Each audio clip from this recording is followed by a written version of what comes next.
Welcome to Flat Earth Debate, Uncut and After Show. I'm your host Nathan Oakley, and if you are new to this channel, or you've not done so already, then be sure to subscribe. Hit the bell notification icon and join button if you'd like to become a Nathan Oakley 1980 channel member and keep up to date with the Flat Earth Debate. If you would like to support the channel, there is a super chat that runs alongside each of these shows while they premiere, and there's also a PayPal, Patreon and crypto link in the info box below the video. Also below this video you can get £50 for swapping your UK electricity supplier to Octopus Energy, and this is of particular note if you drive an electric vehicle. Speaking of Patreons, I'm going to do a quick shout out to all of you who do support me on Patreon, so a massive shout out of thanks and appreciation to Bogey, Michael Kahn, Sarah Griffiths, Rob H, Ben White, Maximum Gravy, Austin Whitsitt, John Kays, Tommy Swagnett, Patrick Gunnels, Banter, Will Brax, Mel B Styles, Troy Shuker, Bose Nail, Maris, Harry Blade, Mobile Max 777, Neo the One, Lost Cat FE, Rob W, Open Minded, Reese Pound, Del West Watson, Mike, Muted, Dick Earth Skeptic, Maria Neelands, Unbelievable Productions, Blue Ridge Ranger, The Real Gabster, Liam Nedrick Jr., Abraham Mohammed, Adrian Quintana, Skeptic936, Life is Short, theflatearthchannel.com, and David Wayne Foster. With that, I'm going to hand over to whoever is in Discord and Google so you can enjoy their dulcet tones while I set up for today's live show. For cuddles to go traveling abroad.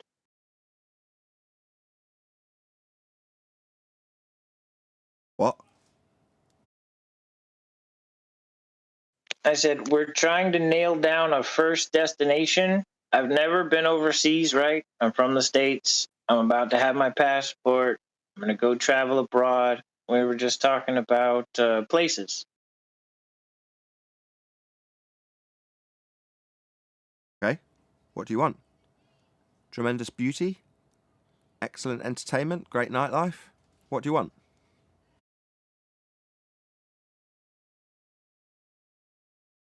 Well, yeah, that's a good question.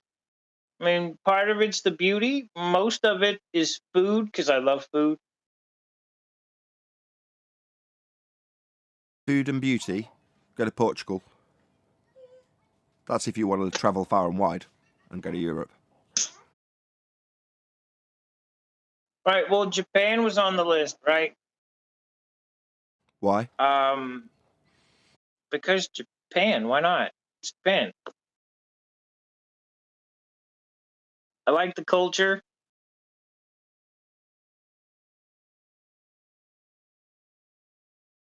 Yeah. I travelled all over the world when I was a rep, and I came to the conclusion that the country I live in is the best country in the world.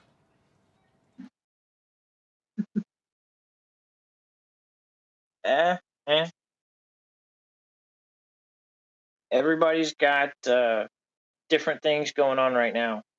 I can't live in a place where somebody's going to tell me I can't have guns. Okay. I wouldn't want to live in a place where you need guns.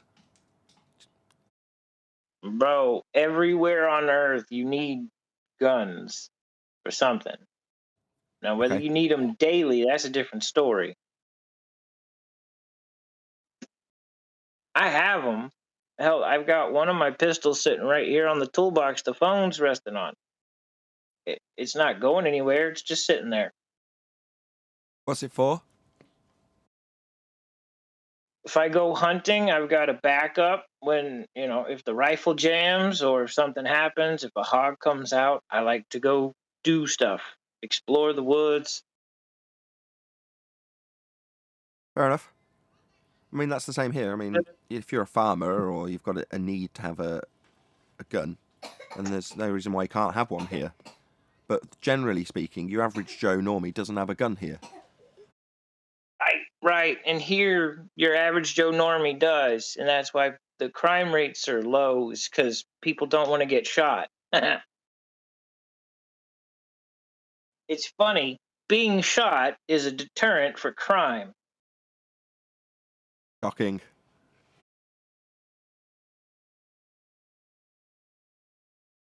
Hey, John, you there?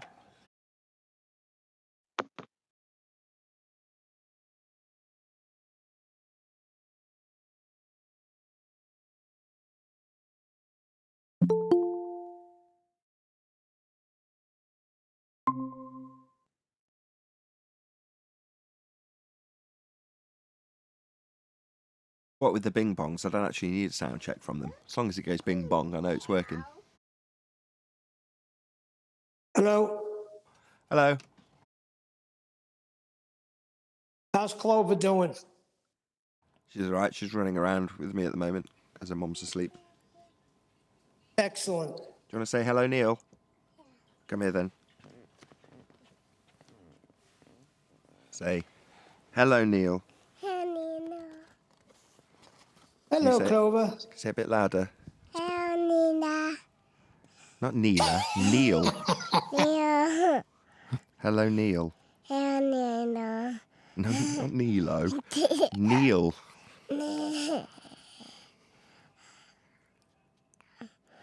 It is a difficult one, though.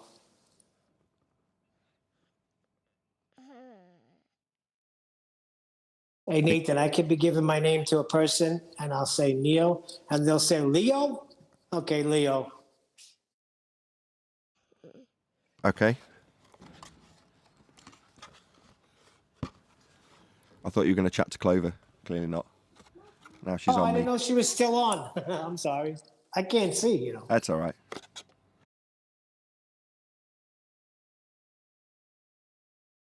She'll be disappearing before the live show starts.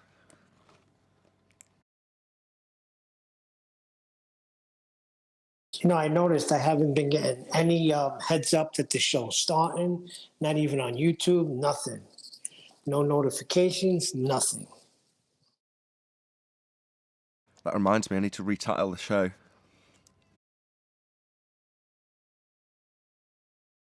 So the title of today's show is going to be Don't Look Up.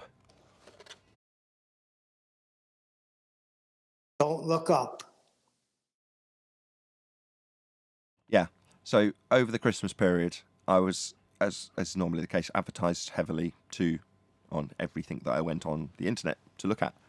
And one of the things that was advertised very heavily was Don't Look Up. And after letting the advert play out, I realised that it was available on Netflix. In other words, as far as I'm concerned, it's free. So I'm like, okay, that's definitely your typical heliocentric indoctrination style program. Definitely not of interest to me. But my wife stuck it on, so I had to sit through it as it was on, and I did. And it made me view generally movies in a way that I just hadn't viewed them in a long time, which is to say, I could almost say this is pure propaganda. This is a propaganda movie.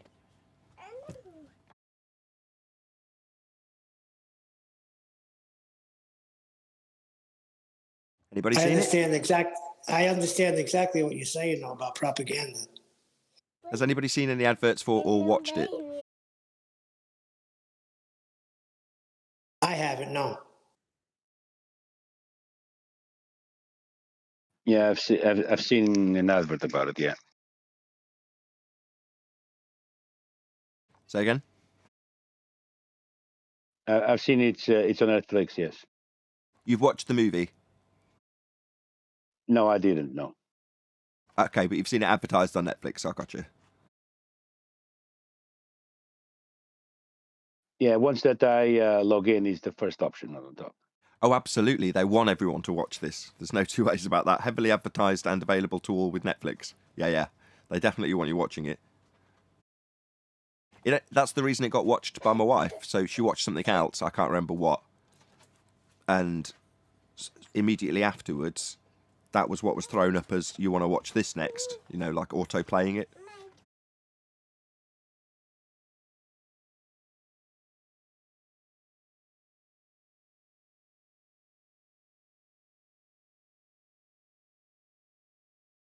So yeah, we'll probably get into that in the show.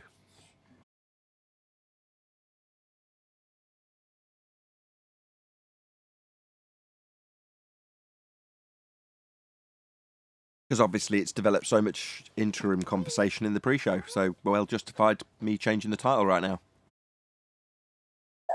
What was you talking about? Definitely. I'm sorry. Don't Plus, look I'm back up. at work, so. Don't look up. Is it a space documentary? No, Hollywood-style That's what I movie. thought. Go ahead, Neil. Tell him all about it. I'm on mute. It's propaganda, pure, unadulterated, heliocentric propaganda.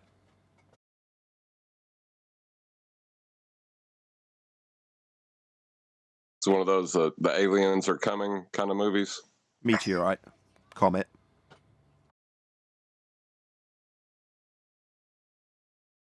Like Armageddon. Okay. Armageddon, but the bad guy, in this case a comet, wins. Well, that is one of the things about heliocentrism is to look at humanity like it's a virus that is killing the world. So I don't know. In their paradigm, it would be the good guy. Well, they kind of spin it that way. So big business, you know, the Bill Gates substitute with his very soft-spoken voice, sort of a hybrid construct of Bill Gates and who's the old Apple guy? Steve Jobs. Steve Jobs. It's him. That he's in this as big business guy who gets very offended when he is accused of being just a businessman. But ultimately he wants to mine it, so he allows it to hit and take out the heliocentric spinning ball Earth in a sky vacuum. Because it's worth money for mobile phone technology, right? Got all those minerals on board coming from a sky vacuum that doesn't exist.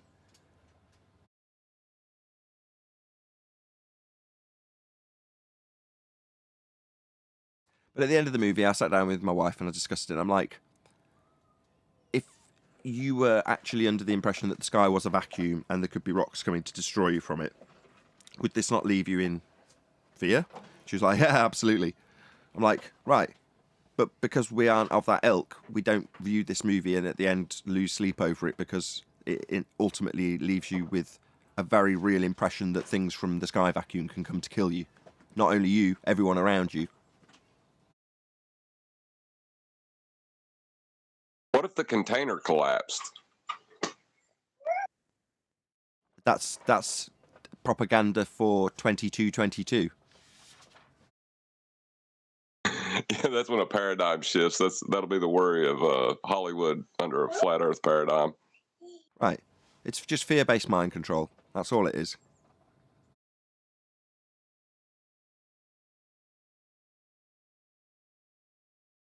Well, when you're afraid, you know, you want someone to protect you. That's a natural feeling, and they're willing to step in with that protection, sort of like the mafia. Yeah, and in the same way, you need protection from the mafia because they've come round and beaten up your staff. Well, in the same way, they've invented this paradigm where they have a boogeyman out in a sky vacuum that could come to get you at any moment, and you can be damn sure you'll need their help if it does. Well, problem, reaction, solution. Time out. I have to defend that. You can't get away with that. That was not the mafia doing that. That was the Black Hands. The mafia came and protected the small businesses from this corrupt Black Hand that was extorting all the Italian store owners at the time. It just happens that the mafia king owned the Black Hand. It was true. There's some families that do that even still, and there's some that don't. They don't even get involved in that. Okay, we weren't really discussing it for the sake of 20th century mafia politics, though. You understand that, right? Yeah, but it does fit in with it though, because the government is our protection. That's the way they're trying to push it, right? Even now, Right. we need the government to protect us. Yeah, that was the connection I was drawing until you brought it onto the connection to the mafia by comparison. So yeah, absolutely. I just wanted to put it on the Black Hand. They were the ones that were the bad guys.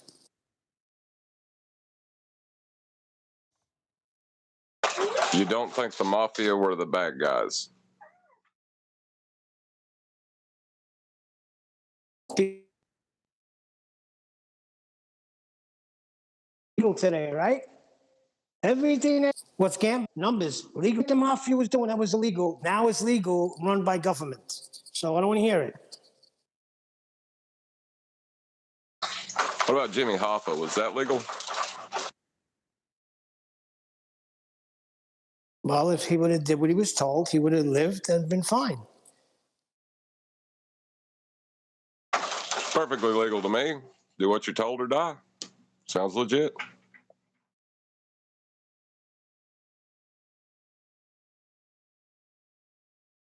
See, they made that lives the king, got his feet, was filled with pride. To move on, how are you able to do it? It's in every form of life.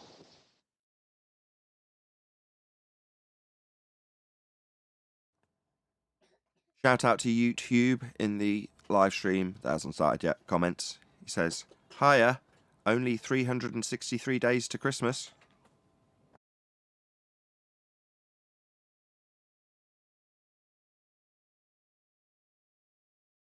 I thought it was funny, Ute. Thanks.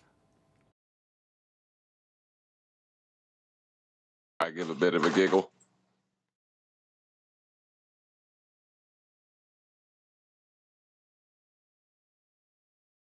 No, what's even worse now, Nathan? They have Valentine's Day stuff on the shelves. Yeah. For a time, I was a delivery driver for a supermarket, and as soon as one season ends, the next season starts. So Easter eggs start going up on the shelves.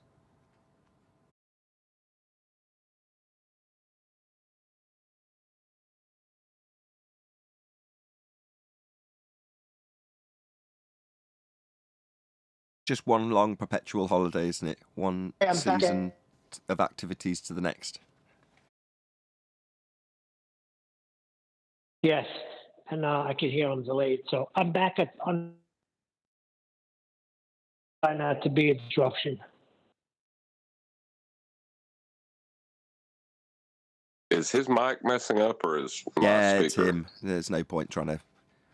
If you try and interject while he's trying to get out what he's trying to say, then you'll miss it because it'll connect the moment you try and tell him that. I think he knows. Well, let me try again.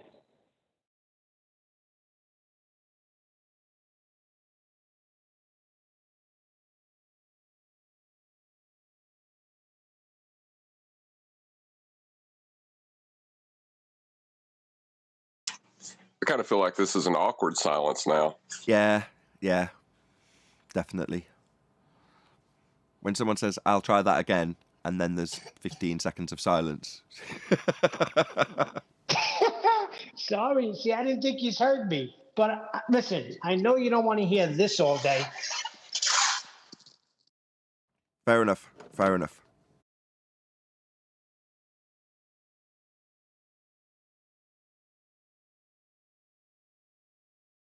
I triggered a bunch of flat earthers in the 24/7 Discord yesterday. I didn't mean to, but they got upset with me.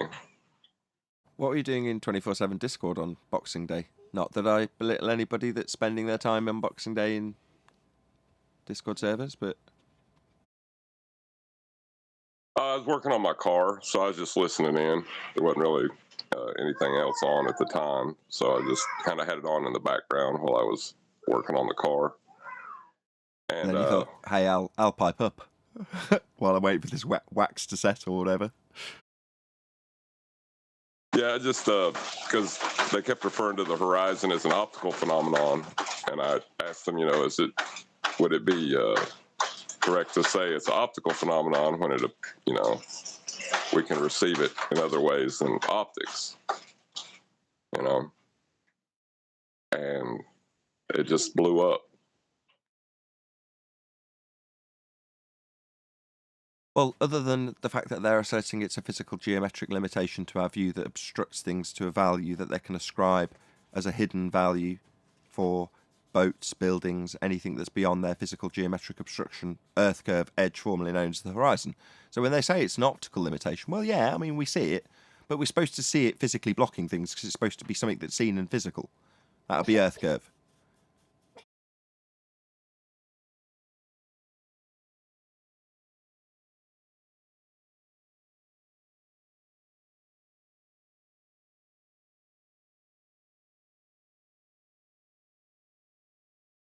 again, that'll be something we get onto in the live show, asking if there's been anything developed over the festive season in regards to the curved adjacent.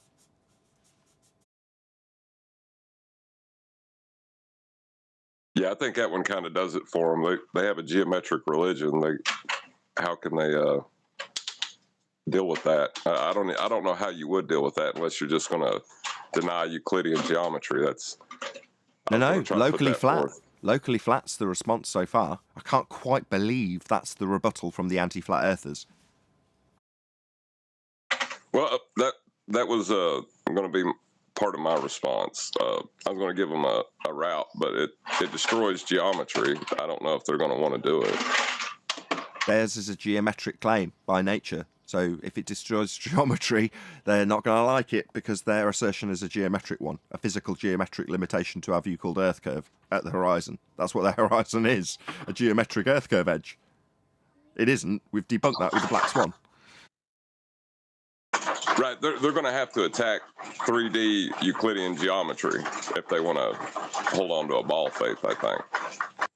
All we've got them doing is assuming flat so that they can employ those principles and then moving their measurements to the centre of a presupposed spherical Earth where they're not measuring from, so that they can then move on and justify how it would work with a curved surface, with angles to the centre of a presupposed spherical Earth, distant lights at infinite distances. That's what they're doing. But they're still not getting around the fact, because it's how they do it, that they need a straight flat baseline to measure an angle. So they justify it by either brushing past it and just ignoring that they've got to measure an angle at the surface with a straight line and a flat Earth. And once they've brushed past it, hope no one notices that they've already acquired the angle by measurement on a flat plane. So they just start at the centre of a presupposed spherical Earth and go, look, it all comes from the centre and it matches an angle on the surface. It's like, yeah, but the one on the surface is the one you measured, not the one you're assuming that now takes precedent from the centre of a presupposed spherical Earth you haven't got an R value for. Right, that's what I was saying. They could claim that it's a pseudo-Romanian and that the curvature of space-time is curving space and time at the exact rate that the angle is being taken, so that you have you could use tensor calculus to show that relationship. Correct, but by the same token, you still, within that statement, got the matching the angle that you're taking bit. So it's not that you're getting around the fact you've got to take a straight line measurement with two straight lines meeting at a vertex. That's not getting around it. It's justifying it, isn't it? Well, it's pseudo-Riemannian for space-time bending. Well, that bend happens to match the Euclidean geometry that we actually use and measure. So it's a justification. It doesn't explain it or use a curved adjacent. It's saying my pseudo-Riemannian space-time bending matches a flat plane.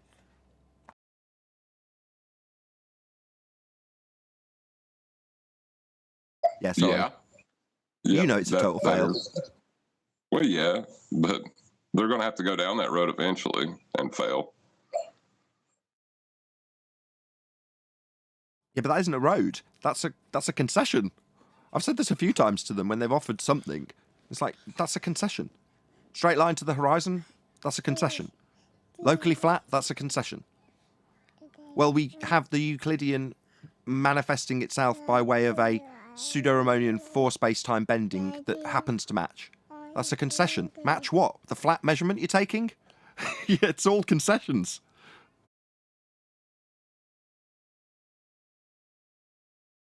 Well, yeah, of course it is. I mean, it's flat. You can't do nothing about that.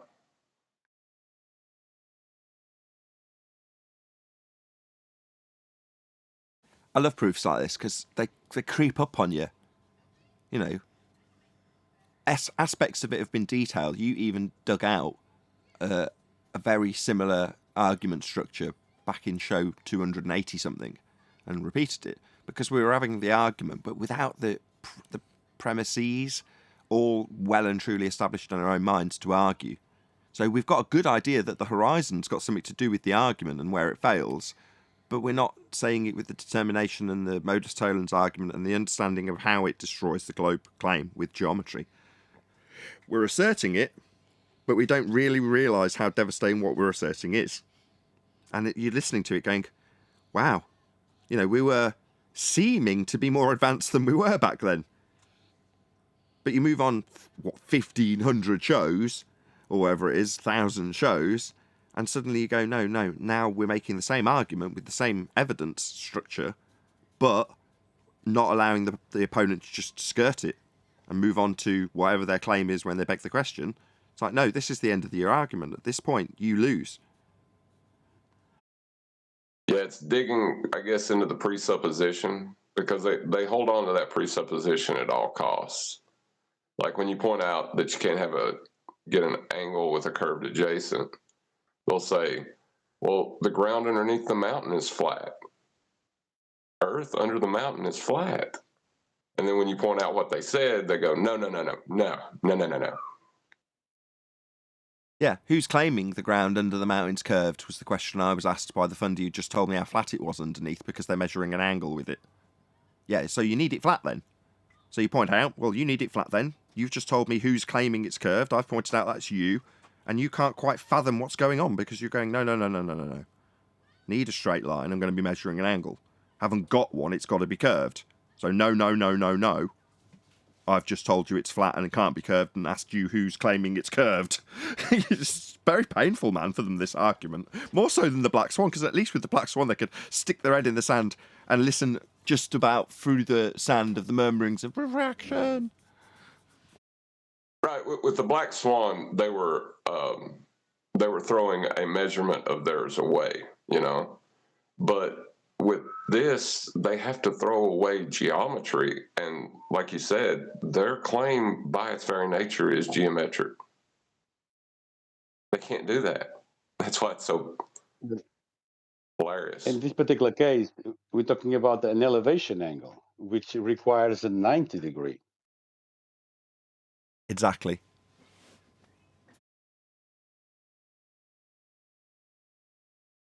They're always going to need that elevation angle. And all they'll ever do with this argument is justify why the flat baseline required to measure the angle can work with a sphere. That's all they can do. But can work with a sphere is still a necessity to have a flat plane in the first instance. Not after the fact, in the first instance.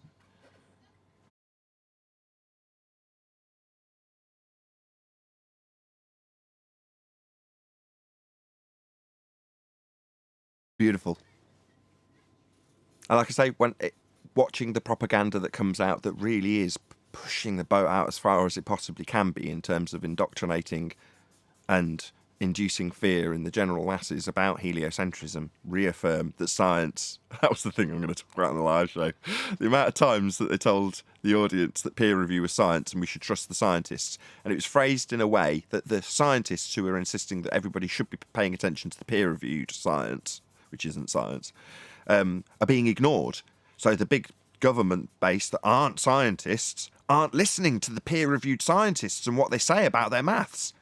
It's an outrage. And so obviously is you as the audience are encouraged to cheer for the good guy, who's the scientist, who's downtrodden, and nobody's listening to his peer review. Aren't you idiots? You should be listening to him. We all died because you didn't listen to the peer-reviewed mathematics. Oh, God.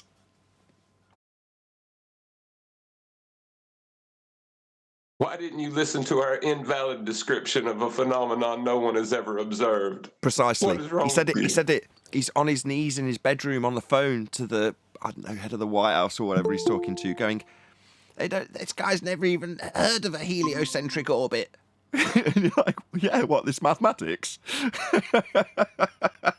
I mean, I wasn't chuckling at the time because I was semi-engrossed in the movie because I was so fascinated with how much indoctrination there was in a Netflix movie that must have cost a fortune just by virtue of the acting quality in it. It was really good from that point of view. You've got Kate Blanchett, you've got Leonardo DiCaprio, you've got good actors to do this. And they were. You're like, why has so much effort been put into this Netflix special? Why has it been rammed down everyone's throats on Christmas when everyone's going to be watching? Offered up to every single Tom, Dick and Harry on the face of the fat plane we live on. Oh, of course, because it's ram-packed chock-a-block full of heliocentric indoctrination and moreover, more common and pushed even further in the movie was the idea that peer-reviewed science is the thing that you should cheer for as the underdog because it's being ignored by the government. Just unbelievable. At one point, It's all because of us. At one point, it gets pointed out by some of the White House staff, or no, one of the reporters in a TV spit that this girl's doing with the Leonardo DiCaprio scientist character, and she's on her way to getting a PhD. She's a bit younger, and she's told that this comet's named after, and you're like, that's what an astronomer does. Looks up and gives shit names. That's what they do. But she finds that slightly objectionable. I don't see how that's relevant, other than it being the very title that you hold if you're an astronomer.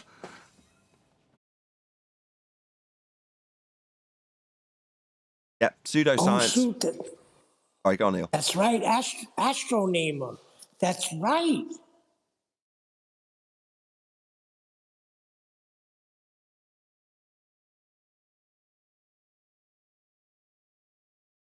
I was going to put on my conspiratard hat and say maybe the reason they're going all out is a knee-jerk reaction to the newest argument.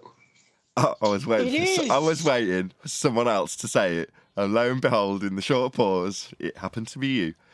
Oh, Riley, so such grandiose ideas about how much influence we have over the propaganda machine there, John. I thought exactly the same thing, but I have delusions of grandeur also. So hold on. So did I. As soon as you said it, I said it's because of us. We are gaining ground. You may laugh, you may scoff, but we are gaining ground. It's not just a little corner of the internet. I will scoff at it. Yeah, Okay, I'm scoffing. I am, but I believe that this is non-stop. We've talked about it many a time. That the indoctrination cycle must be perpetual. It must continue always. It must be high level. It must be prevalent always. So the fact that we're doing something to brace against it doesn't mean that the tirade that comes our way and everybody else's way in the Western world is going to change, stop, or alter. But the fact that we can spend a live show talking about this particular piece of propaganda doesn't mean that it's new or as a result of us after assessment. Of course, at the time, I'm like, it's because of the curved adjacent arc, it's us. No. Maybe as a knee-jerk reaction, but I don't think so. Maybe. Well, I was thinking about something. Like, what kind of torture do you think they would have to put you through? Like the guy in 1984, when they put the rats on his head to make him say, what was it, 2 + 2 is 5 or something like that? Or how much would they have to do that to somebody who knows why the earth is flat or how the earth is flat? How much of that would they have to do to them, or would it even work at that point?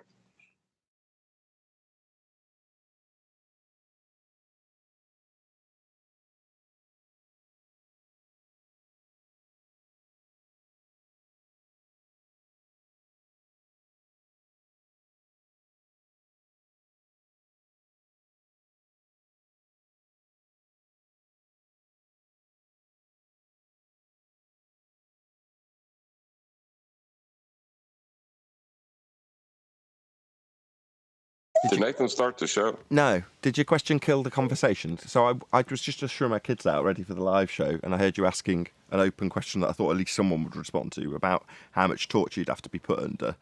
But nobody answered. Okay. Well, I was just wondering, because Winston he knew the truth about the government at that point in time, and he hated it for what it done. But by the end of the book, I hope I'm not ruining 1984 for anybody out there that hasn't read it. But by the end of it, he had, accepted that he loved the government. Like, I wonder if there is any kind of psychological manipulation that could be done to a flat earther who knows why or how it's flat, not why, but how it's flat. Could you delete that like Cypher wanted done in the Matrix? No. It's called a reprogram.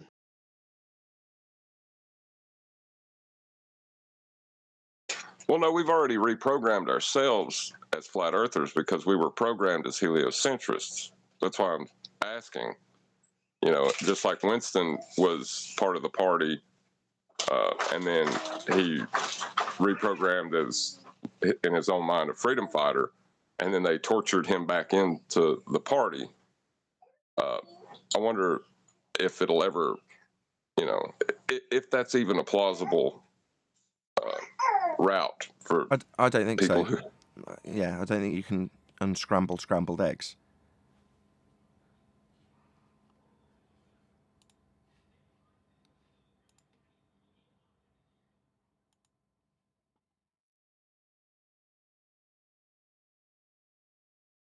Or maybe you can. Who knows? I love these open questions that you answer and nobody answers. Wonderful.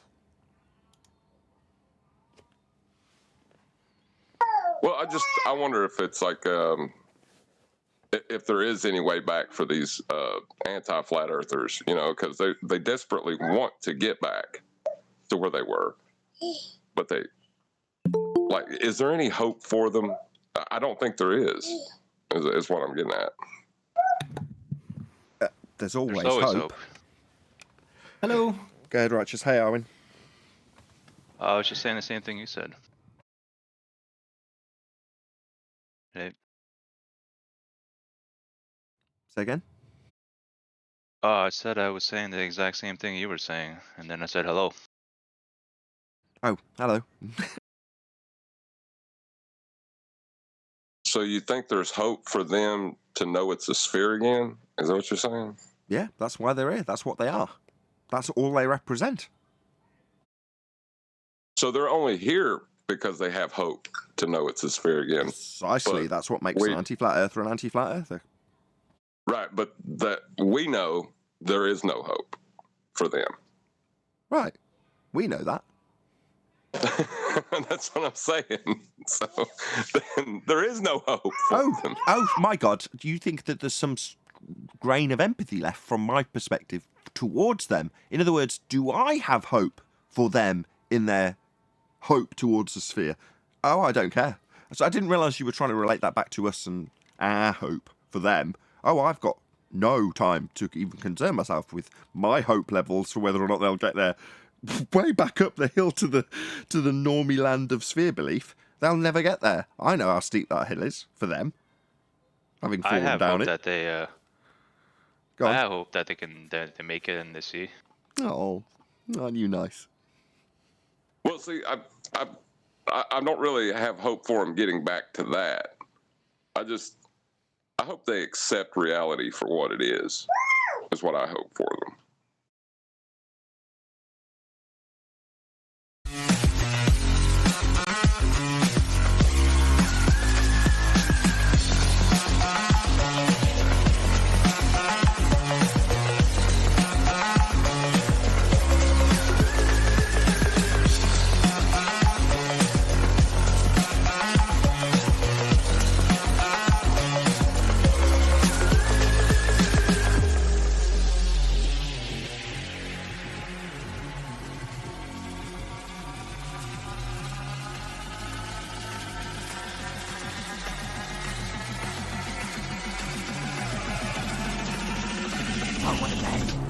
Welcome to Flat Earth Debate Live. I'm your host, Nathan Oakley, and if you are new to this channel, or you've not done so already, how dare you, then be sure to subscribe, hit the bell notification icon and join button if you'd like to become a Nathan Oakley 1980 channel member and keep up to date with the Flat Earth Debate. If you would like to support the channel, there is a super chat that runs alongside each of these shows while they are live, and there's also a PayPal, Patreon and crypto link in the info box below the video. Also below this video you can get £50 for swapping your UK electricity supplier to Octopus Energy, and this is a particular note if you drive an electric vehicle. Speaking of Patreons, I've already shouted that in the pre-show, so I'm just going to hand over to whoever is in Discord and G+, which is Refracted Curvature, Neil, Eli, Arwin, and as I say, a whole bunch of people in Discord, so welcome one and all. Hello, good afternoon. Hello. Morning. Hey, good morning. Good morning, you enthusiastic lot. Has there been any development over the festive periods of I don't know, rebuttal development, shall we call it, from the opposing side in regards to the curved adjacent and acquisition of an elevation angle?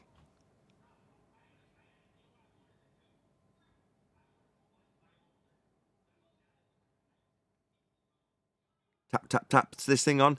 Any evidence you can have a curved adjacent whilst acquiring an elevation angle? No, not a chance. I don't think Santa would even claim that.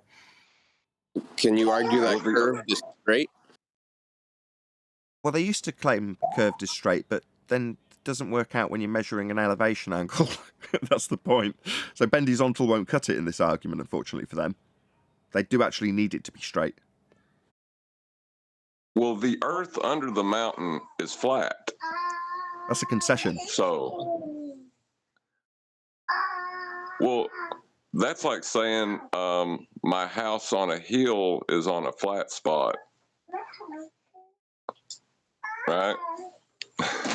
Not on a sphere. There are no flat spots. Yeah, no, I can't even do it. That was like the worst argument ever.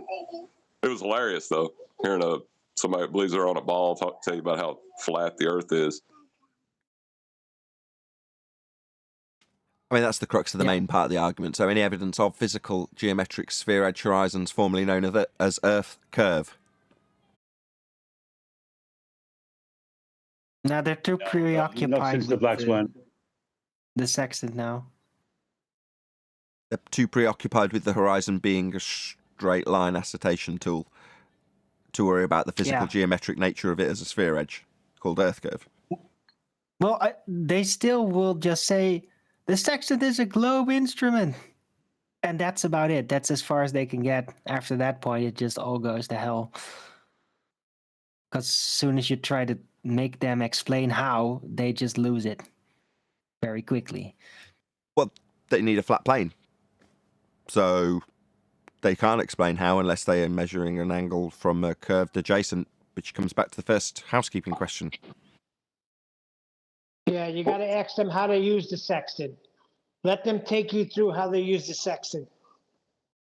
Since Alberuni measured the mountain presupposing a flat Earth, does that make him the first anti-flat earther?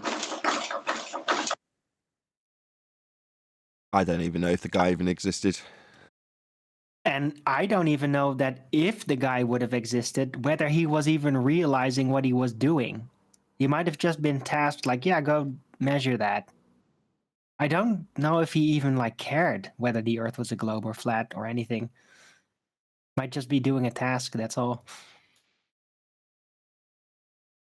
I'm pretty sure he was concerned with Earth being a sphere when he derived data by way of a dip angle measurement to a physically assumed to be Earth curve horizon at Arwen. I'm pretty sure that measuring the height of the mountain off the flat plane was also something that he's claimed to do, regardless of his existence or not.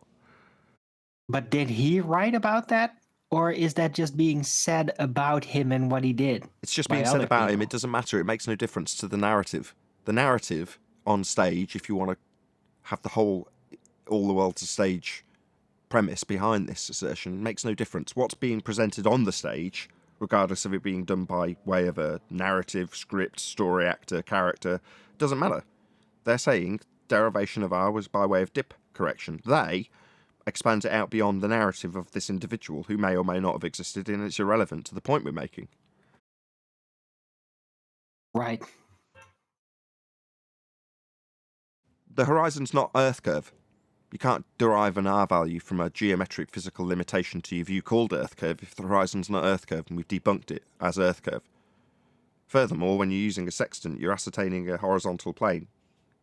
So that's what you're doing in reality, and regardless of your justification for measuring angles with straight lines and flat planes as being then moved to the centre of a presupposed spherical Earth, it doesn't change the fact that you're going to have a flat plane to measure these angles. So you're never going to get around this, globe believers. It's the end of the road it was with the Black Swan for your argument of Earth being a sphere. Now we're demonstrating to you how it can only be flat. Can only be flat. Justifications for how you can beg the question after measuring angles off a flat plane won't cut the mustard. we've already debunked your R value that you're going to try and justify how it can work with your assumed R value we debunked in 2020.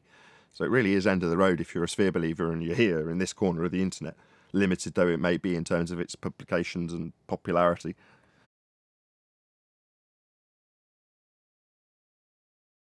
I wonder how many angles are in the sphere. None if you're 0. measuring at the surface. Can't get elevation angles off a curved adjacent. Correct me if I'm wrong, but aren't straight lines almost a necessity to measure angles? Yeah, that's right. It's two straight lines.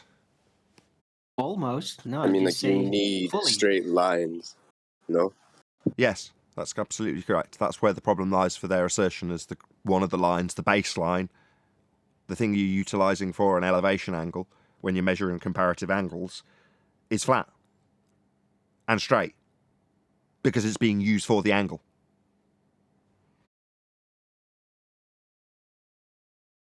I mean, it's Earth really is not flat. that hard to understand.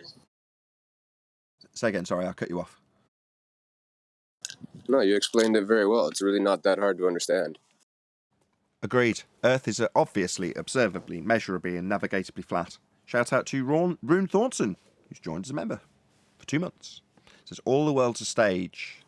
It's not a paranoid vision. Thank you very much for the Is there document? super chat or Sorry. sentiment, Rune. It's okay. Go ahead. Is there a documentation in Al-Biruni's records of how he established the height for his observation? Like, was sea level a thing back then? I'm just not sure. He used a flat plane to acquire the elevation angle to do the trig to get the height of the mountain. Earth was flat when he measured that height to derive R. Right. But was sea level a thing? Like, I don't know, was sea level being used at all back then? Like, Yeah, that's what you did that compare. have any relevance to their use of their tools back then? Yeah, as soon as you're invoking it, as soon as you say elevation angle. Roger. Should we move on? Anybody else got any comments? So no further rebuttals other than the one we discussed in the pre-show, which is locally flat. How did he figure the elevation angle for a mountain back then?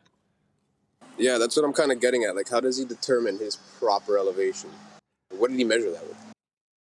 Doesn't matter. It literally makes no difference. He did measure it flat. Regardless of how they can expand out how he got the elevation angle for the flat plane he needs to measure this angle to get the height. Yeah, still the main crux of the argument is Gotcha. separate. It's redundant, but I was just redundant. curiosity. It might be part of the narrative. They might be able to expand on just how he established just how flat it was under that mountain when he measured its height with two straight lines meeting at a vertex. That would be an angle that needs a flat plane for him to do that. That might be an interesting expansion on the narrative of the flat plane that he used when he got his elevation angle. That'll be a straight flat line proving Earth is flat, though. So it's kind of interesting, but not necessarily useful for me, personally. In other words,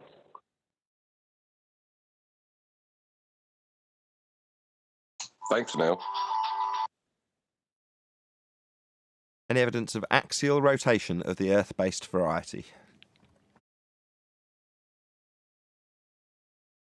I don't know. We should ask people that are susceptible to motion sickness. No, you need R for that. You would think they'd be throwing up all day long. Bullets and footballs deviate, but drones and airplanes don't, for some reason. Yeah, it all must deviate. Go ahead, John. As far as the Coriolis argument goes, just because, even if we accepted that things deviated, that's only showing two reference frames. Then you have to determine which one's the non-inertial and which one's the inertial at that point. But, you're still begging the question of an axis and a radial value. Like, if you just accept that, hold on a minute. Never mind, my kid's going crazy. Yeah, you're going to need an axis and you're going to need an R value. Any evidence of Earth radius, the R value itself?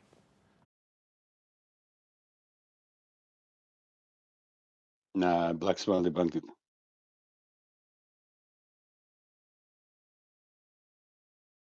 Any evidence of the distance to the sun?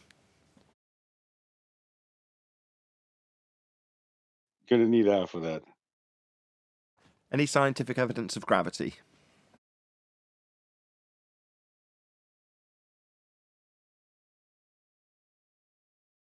Nope.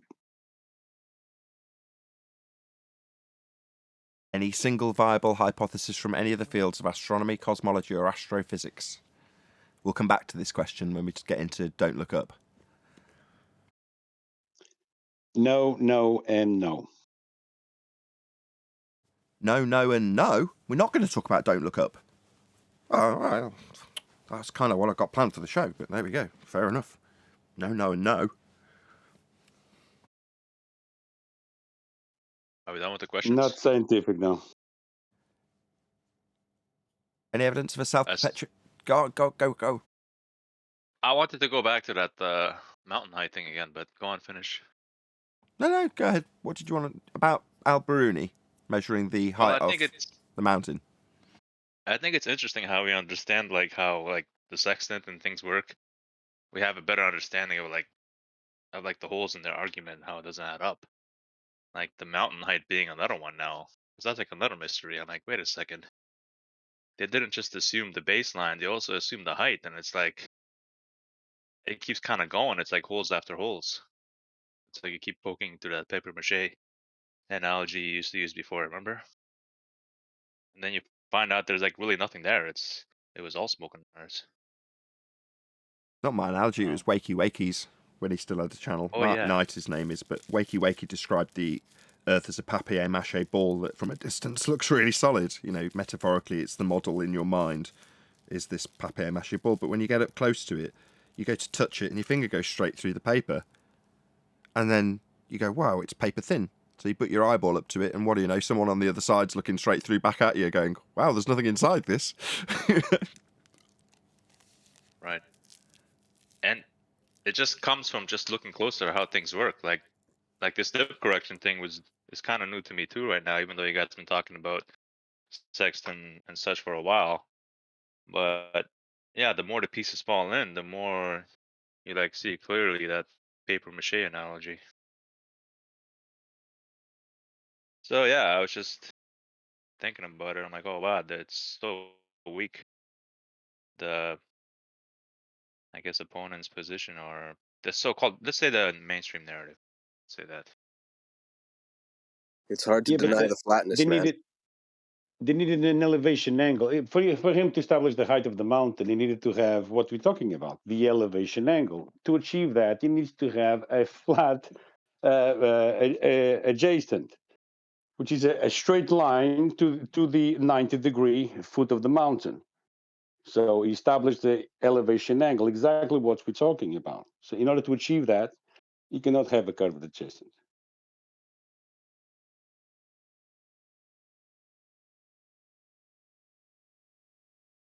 I think we covered all the housekeeping questions, did we not? Any evidence you can have gas pressure without the necessary antecedent of a container? Negative. Tried it, didn't work. Nope. Okay. You tried it. How did you do that? Tried to have gas pressure without a container? Yeah, one guy said if I clapped my hands. That was me creating gas pressure without the container. Yeah, but it dissipated immediately. Yeah. Right, that's a demonstration of entropy then. Okay, lovely. So we have this thing called entropy, which would be the motion in this instance of high pressure to low pressure, gas expanding to fill whatever volume it's got to fill. It's a law of nature. Now, over Christmas, both myself and I assume everybody else who has Netflix or YouTube or any other outlet that advertises will have been encouraged to watch Don't Look Up. And as it was offered to anybody who had Netflix as the first thing suggested over Christmas, I'm pretty sure quite a few people will have watched this propaganda heliocentric movie over the Christmas period. So now that there's a few more people here, is there anybody else that didn't just join in the preamble discussion in the pre-show about this that has seen it? What? Yeah, I'm glad that you guys saw it too. Say again, Mr. Palmer. Said, yeah, I watched it, and I'm glad some of you guys saw it too, because it was absolutely hilarious. Well, it depends on how you view hilarity, but so far, actually, you're the only person on the panel that's seen it, unless anybody else pipes up. So it'll be you and me chatting about this, Palmer, if that's okay. Yeah, I posted a video right away of Leonardo's scientific method. I'd mentioned that in the pre-show. Yeah. So it was stressed to the audience that Leonardo DiCaprio's the scientist, and as the underdog that is being ignored by big government, he should be listened to, and we should cheer for him as he tells government that they're not listening to the peer review. Oh, it was that movie with Leonardo DiCaprio. I seen it advertised. Of course you have. Oh, you mean Yeah, the it's brilliant climate 'cause there's disaster a- meteor movie thing? Yes. Ah, yeah, I've heard of that. Looks Wait, interesting. what? The Don't Look Up? Yes. Yes. Don't Look Up is the name of this show, Yeah. because that's what we're going to be talking about, hopefully, for the majority of the show. So it's Now, a proper... I was I refer- haven't seen I was it, but referring correct me if to. I'm wrong. Sorry, I was since you referring to the did- scene. Okay, guys who haven't heard it or watched it, Mr. Palmer has. So no offense, but I want to hear him talk about it with me. So No yeah, worries. I was. we've all. Let's I just was get it out of the way, Palmer. Hold on. We know everyone's seen adverts. That's why I wanted to talk about it, because everyone will have seen adverts, because they wanted everyone to watch it, because it's a propaganda movie about space and the heliocentric model, very specifically, and noted in the script specifically. So that's why, someone who's actually watched it's more useful. No offense to everyone else who's just seen an advert and understands there's a meteor movie called Don't Look Up that they definitely want us all watching, and it was the first choice for everyone over Christmas on Netflix. Okay, Mr. Palmer, go ahead, hopefully. Thank you. Yes, I was referring to the one scene where Leonardo's he's standing in front of a computer screen typing back to trolls, I guess, and he goes, "It's called the scientific method, and it's the reason you can type on your computer right now." When he said that, when he said that, I asked my wife, "How do I screen cap this? How do I take?" Because I don't use my PC typically for anything other than broadcasting, and I don't really know how to use it. So I was like, "How can I snatch that?" Because that is literally the idea, the premise that they want to use against us here in this arena. Science is the reason you have a computer. No, it isn't. That's technology. Absolutely sod all to do with science, which is the establishment of cause and effect by way of systematic experimentation based on a hypothesis. A computer isn't that. But they want you to believe that the consensus-driven technology and mathematics departments are science. And that's what Leonardo literally says. Hilarious. I just put the clip for you in main chat. I snipped that clip. Oh, brilliant. Oh, I could kiss you. Oh, can someone post it into Discord? All right. Thank you, Righteous. So hopefully the audience will get to hear this. Okay, so you'll get to hear Leonardo DiCaprio's quote rather than me trying to parrot it verbatim. You want to post it into Skype, right? Yeah, it's going to go into Skype. Right. Hopefully Righteous is on the case. But you'll get to hear it as an audience member in a moment when we get to that. But in the meantime, moreover, this particular film is purely designed to indoctrinate the masses into the premise that we talk about daily, which is that science has been hijacked to give you the impression that people who name lights in the sky are actually giving you information that should be held up in the highest possible regard. And when it isn't, the damn government who ignore the peer-reviewed science and maths, they need to be told, you need to listen to the heliocentric mathematicians, or we'll die. The consequences of not reifying the mathematics is death. You understand? Feeble person in a soup of nothing expanding into ever-infinite vastness. Yeah? You could all die at any time if you don't listen to peer-reviewed mathematics. I mean science, which is what they call it in this movie. So you mean to tell me that they said I that can't wait about the to watch computers? this evening. Arwen, go ahead, Neil. They said that's the reason why you're using your computer, and you want me to believe that we're not being heard, Nathan? Are you serious?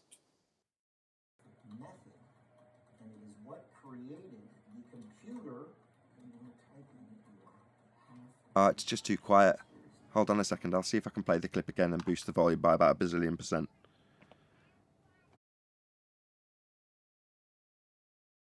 Called the scientific method, and it is what created the computer. And you're typing your half-baked conspiracy theories on. It's called the scientific method, and it is what created the computer. And you're typing your half-baked conspiracy theories on. Yeah. Wait a second. Terrible recording, They but put thank the- you. I'm glad enough that it's on the show. So yeah, hopefully you could make that out because it was recorded with a phone off a telly. But good enough for me. I'm glad you've done it. Thank you for sharing it. Who was it that shared that? Mr. Palmer. Thank you. Thank you very much.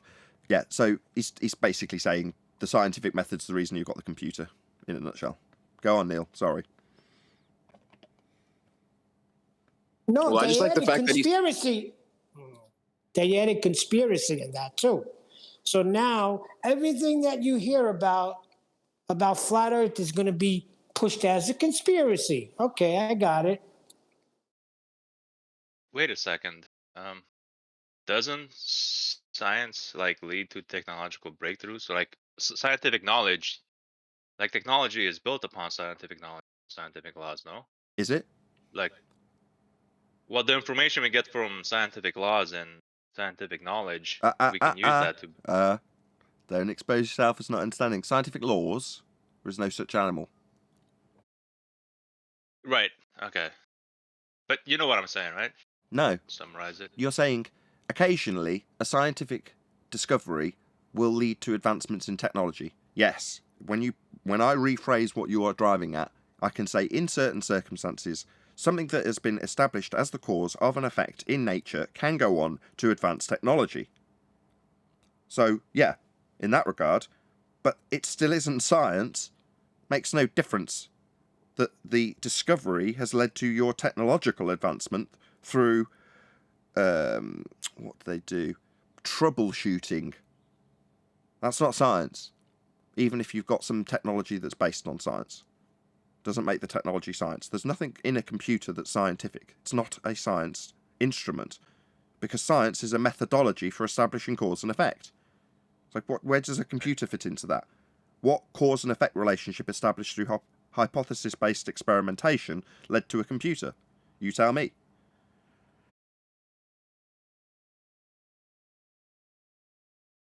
All right, maybe I'm not sure about the computer one. There might be not. I haven't looked into it, but I know there were examples for like, steam and pressure related to like, the steam engine technology. So in that Well, sense, how you would about be right if it would apply it. If it would apply it to the steam engine, it would have been for sure right. But for the computer, I'm not sure if he's right. Okay, but how about even electricity? Still, hold on. Even still, if you say because you can establish that heating water turns it to steam, and that the steam itself has an increased pressure based on the volume of the container, so you utilize the understanding via science of pressure and containment, and water boiling, and let's throw in something else, Boyle's law. So you're utilizing all of these laws and these scientific understandings to advance your technology known as a steam engine. So that's still technology, and if somebody was to quiz you on how you arrived at that technology, you could say, I understood the scientific principle of pressure and containment and applied it here to this piece of technology, and that would be accurate. But it's a loose connection at best when you're talking about the development of the technology that drives the wheels on the rails. That's technology only. Right. Right. So there's like a little fine line there where people try to like blur it and like flip it around kind of thing. That's the only thing that's being done, and that's what we're highlighting. The transposition in the mind's eye of the viewer from established cause and effect, that would be empirical scientific methodology. Empirical meaning proven, versus heliocentric mathematical derivations. Definitely not science. Or rocket ships travelling to a second law of thermodynamics violation sky vacuum. Definitely not science. Science fiction, in fact. Well, what I was going to say is that science can lead to breakthroughs in technology, but that does not make science technology. I think that's the best way to say it, because the transistor was discovered through scientific inquiry, but that doesn't. I agree with that. I agree with that. I just thought I heard him say that science or scientific breakthrough led to the building of a computer. That's what I thought I heard him say. So it can lead to technology, but I don't know. Maybe we should play that clip again to hear what he's exactly saying again. That the Or did we play scientific it too many method is times the already? reason I've got this computer that I'm talking to you on. That's what he says. I'm paraphrasing, but that's what he's saying. The scientific method is the reason for the computer. No, it isn't. Is virtue Now let's signaling say to Dr. Becky? let's say there was something in science that was used to apply to the computer, like something in the scientific method. Like let's say it was, I don't know. Let's just say it was something, and it did lead to computer technology. Wouldn't it then make sense what he said? No, because he's ascribing it directly to the computer itself, which is technology. Science and technology are very different things. However, for the pseudo-scientist who has no empiricism, they want it to be the empirical, methodology-based scientific assertion when they say science. They aren't. They're pseudoscience. Now, in this instance, by asserting that the scientific method has led to the computer, it's the reason I've got this computer in front of me, is what he says. It's just the black magic trick utilised to make people think that an assertion coming from a technology or pseudoscience standpoint is actually empirical. Therefore, what he is implying to the person he's mouthing out these words to, even though he's typing on a person, just to a person that's not in front of him, there's a million miles of fibre between him and the person he's actually talking to, when he's typing out those words. But the inference is, this science that I'm peddling, no, it's not, it's mathematical heliocentric pseudoscience, this science that I'm peddling is the very reason you've got this computer. So you better take my science seriously. If it wasn't for my science, we wouldn't have this computer. Well, no. If it wasn't So for the technology, we wouldn't have the computer. Yeah? If it wasn't for maths, we wouldn't have the computer. But not because of science. But the only bit in those list of three things that has any empiricism is science. So therefore, the hard work and troubleshooting that goes into building a computer, well, that's hard work, right? And it resulted in this amazing machine, right? Well, you better damn well respect it as science then. Why? Well, because it's empirical. Look, it's crunching its ones and zeros empirically. Yeah? Garbage in, garbage out. It just does it correctly everything. And if you're an idiot, it's an idiot. So that doesn't make it wrong. It's always right. So therefore empirical, therefore science. Well, no. Everybody who's in the Western world education system understands science to be an empirical methodology of establishing cause. And empiricism is what you get at the end of the experiment stage. So therefore, empiricism is what's implied when you use that word. And they want that power. They want the power and people to know that when they're saying, I'm a scientist and I say we better chase this meteor, if you don't listen to me, we could all die as a result. That's how serious and how much attention you should pay and credence should be given to what I say as a scientist, when I'm actually peddling heliocentric mathematics, violations in natural law, and absolutely zero adherence to the scientific method in reality. But you better take me seriously or you'll all die, is the notion of this Don't Look Up movie. I think I found out what's going on, kind of. It's like a bait and switch. It's like, let's use the steam engine technology, like the science of boiling water, Boyle's law, and all that, and we build a steam engine, and we say that's due to like the scientific discovery of all that. But then the bait and switch comes when they apply it to something that isn't a science question, right? What is question. So I think kind of that's what's probably what's going on in a sense. No. It's more simple. If you want people to take you seriously, say science after something that you're asserting as fact. So if you're asserting a mathematical equation that's an abstract description with language as a fact in reality, then you need something to back that up and make it seem more dramatic. And science achieves that quite nicely because we all understood when we were taught how the method offers empiricism. So if you've got that left locked in the back of your mind from your education that science means it's proven, which it does, and then someone offers something that definitely isn't proven at all, it's a description in maths, but they say science, you'll go, oh, so it's proven. Your description in maths is proven then in physical reality. That's the bait and switch. That's the trick. Get you to believe that just so stories and maths and abstract descriptions are actually physical reality with empiricism behind them, and they're not.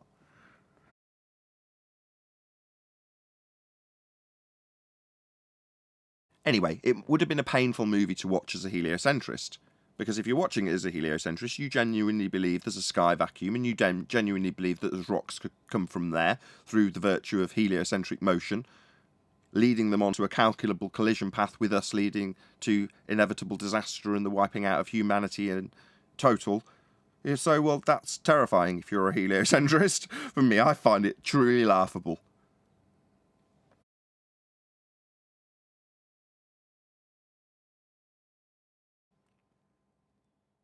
But if you're under the kibosh of a heliocentric religion, then that kind of propaganda is going to be very, very effective.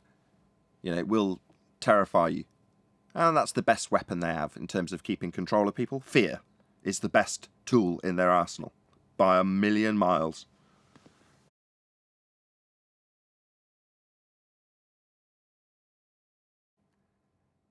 As we're talking movies, that's one of the things that Neo gets a lecture by Smith about in terms of what's keeping him going, what drives him, what motivates him. Fear is what motivates Neo, according to Agent Smith.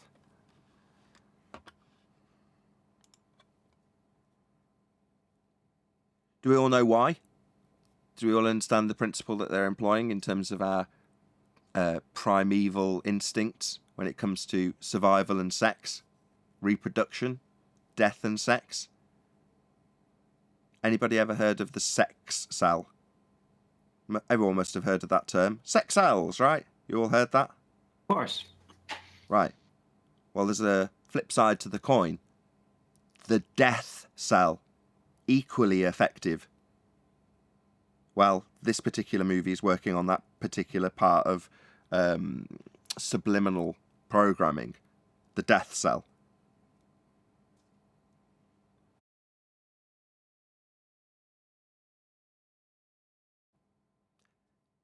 For more information on the death cell, check out Reality in Truth YouTube channel by host Nathan Bell. He's made a series of subliminal documentaries in terms of this. There's even a handbook that he refers to in terms of training people on how to utilise this in advertising. And if you don't think you're being sold to when you get something like a movie that's of a big budget with big Hollywood actors and big dramatic effects, great sound, great visual appeal, not a terrible script, offered to you on Christmas Day for free as a new movie, advertised everywhere. It's like, I wonder why. Yeah, you're the product in this. That's why you're being sold something. In this case, the heliocentric religion.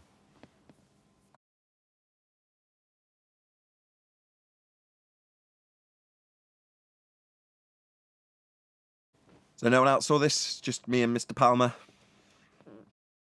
I'm gonna watch it this afternoon. Yeah, can't wait. It looks very interesting. It even had a reasonable degree of ongoing humour. For example, right, nothing to do with the propaganda or the subcontexts or any of that. Just an ongoing gag that I thought was quite good. Was right at the beginning of the movie, they go to the White House and there's this high-level general there. And he basically says, you want some snacks? And he's like, oh, it'll be $1 for this and $1 for that. And, you know, goes and gets some snacks, takes the money off him and then excuses himself. No big deal. Later on, 5 minutes later, she walks into a room where there's a woman in the kitchen sat there eating a bag of crisps and having a cup of coffee. And she asks her, where do I pay for the snacks? And she's like, it's the White House, everything's free. So she goes back into the other people and she's like, the general charged us for the snacks. Why did he charge us? I don't get it. It makes no sense. He's rich. He's working in the White House. Why would he need to charge us for the snacks? So throughout the entire movie, this woman, she just can't fathom it. Why did he charge us? They were free. And it's like, to me, it's like, what it says is, the people who are in charge, literally, close any kids' ears listening, they want to piss directly into your face and laugh as they do it, right? That's what that represents. He's pissing straight in the face and then laughing afterwards.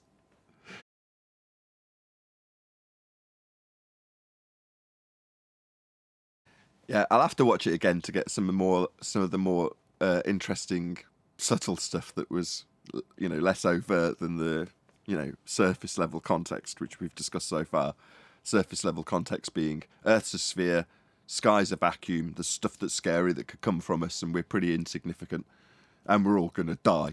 Unless we listen to pseudoscience, mathematics, and technology-based assertions from Leonardo DiCaprio, who represents astrophysicists and astronomers. See, what I thought about it was that, I didn't see it, but what I thought was, you have the people who are, what's the word, oblivious, and that is the one part that's true. Like, just the obliviousness of people, and actually, people really don't care. That's the funny part about all this. They don't care until they're talking to us and we're questioning their beliefs. That's when they care. Yeah, But then they feel don't compelled care. to share their pain with us. Go on, sorry. No, that was all pretty much. It's just ironic. But yeah, you want to carry on in norminess, but what the distinction you're drawing there is their concern is when they become an anti-flat earther, and then they need to share their pain with us. But prior to that, they're on the top of the hill of norminess, just getting on with their everyday life, and whether or not Earth's a sphere isn't even considered. But when people tell you that, well, I don't give it any thought, it's like, no, but you are continually bombarded with heliocentric propaganda. It's everywhere, always. It's a massive lie, so you've got to prop it up continually. Now, because it's propped up in every movie, in every single advert, in every single TV show, in the language you use, it's so deep in terms of the societal level indoctrination that it's prevalent always and therefore goes unnoticed. Because it's just part of life. So you end up with a situation where people are completely apathetic to it. But until you challenge it, correct? Because then they're forced to roll down a massive steep hill and end up at a ravine at the bottom, surrounded by people going, yeah, that's a load of old nonsense. And then you've got two choices. Try and scramble back up the hill, back up to norminess, metaphorical equivalent of throwing up the red pill, which you can't do. You can't see what you can't unsee what you've seen. You can't unscramble scrambled eggs. Once you're down here, that's it. So then you've got to either face your pain or face reality. Most of them that are on the anti-flat earth side live in hope, as we discussed in the pre-show, that they'll get back up that hill to normie land, where they say, oh, who cares? It doesn't matter. We just know we're on a sphere. It's all been worked out for me. I don't need to concern myself with it. I can get on with my day worrying about my Big Mac. Well, there's actually a treatment for anti-flat earthers, and I'm willing to give out the cure if they're willing to pay me $20,000 and a waiver. I will administer the treatment. Sounds sinister. Tell me more. Well, it's quite simple, really. You take a hammer and you strike the part of the brain that controls all your cognitive functions, and you don't have to worry about it. I see. So just permanent brain damage will save you from being a flat earther if you want to take reality into consideration. Just smash your brains in and then you can be a zombie in globe normie land, right? Is that what you're saying? I'm saying that might be the best cure we have at the moment for the anti-flat earthers. I think you'll find that would be the only cure, given that, hope springing eternal in the mind of an anti-flat earther and us not, well, me, I'll speak for myself, not caring or hoping that they'll scramble back up that hill to normie globe belief. There's no cure. Once you're down here with us in your personal hell. For us, not exactly paradise, because unfortunately we've got to deal with you. Paradise, but for the fact that we've got you miserable bastards surrounding us.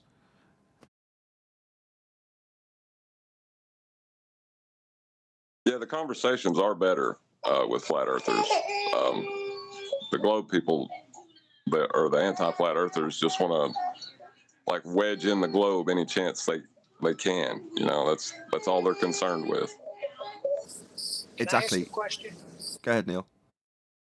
So you don't think that the advancement that this argument has been taking, that has nothing to do with the constant pumping out of movies like this that you're talking about? I'm not saying that they haven't been coming out with them before, but I think they ramped up the game a little bit. I think since 2015, our presence has probably been introduced by the narrative operator, if you want to call it. Whoever's pulling the strings has allowed this discourse to take place. So, from that respect, us bracing against it and feeling like we're gaining ground when we're in a completely controlled environment, it's like you being in a fish tank, thinking that you're winning the battle because you've pushed along the sediment that's been chucked in. Yeah, we're winning this battle. Look, no. You've only got the sediment to push around because someone poured it in there. We've only got this information because it was tolerable on YouTube for a period, and then it was overtly described to the public as being censored. So you're like, okay, this is clearly part of a bigger plan in that regard. So within that structure, you might delude yourself into thinking that you're making ground, but you're making ground in a fish tank where you're pushing around the sediment that the owner of the fish tank's poured in. That content that you're now thinking you're making ground with. I got you. That's why you lose all empathy for the opponents in the anti-flat earth side. And in terms of the people who come across this information, we're describing the pain that will be induced by falling down the hill. Now, that's not to say that I don't stand by it being paradise, but for the fact that we've got a lot of miserable sods around us. The wonder and joy of the world I now inhabit is considerably better than the world I inhabited with many of the same questions, looking up at as the shows don't look up, looking up at the stars as a heliocentrist, and filled with wonder. Now, that same wonder has been amplified as a flat earther. Well, doesn't necessarily mean that the other people who tumble down that hill don't just end up in agony with broken bones, screaming at us. They're projecting their pain directly onto us.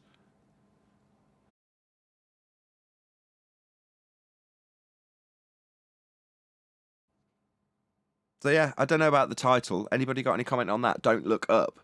So the party political aspect of the movie was to chant the opposite. The scientists, who are actually pseudoscientists and definitely not doing any scientific methodology-based assertions to give them empiricism, they're saying, look up. And the government wing, who are hoping to mine this comet, are saying, don't look up. Just look forward, look down at your phone. So, any comment on the title of the movie?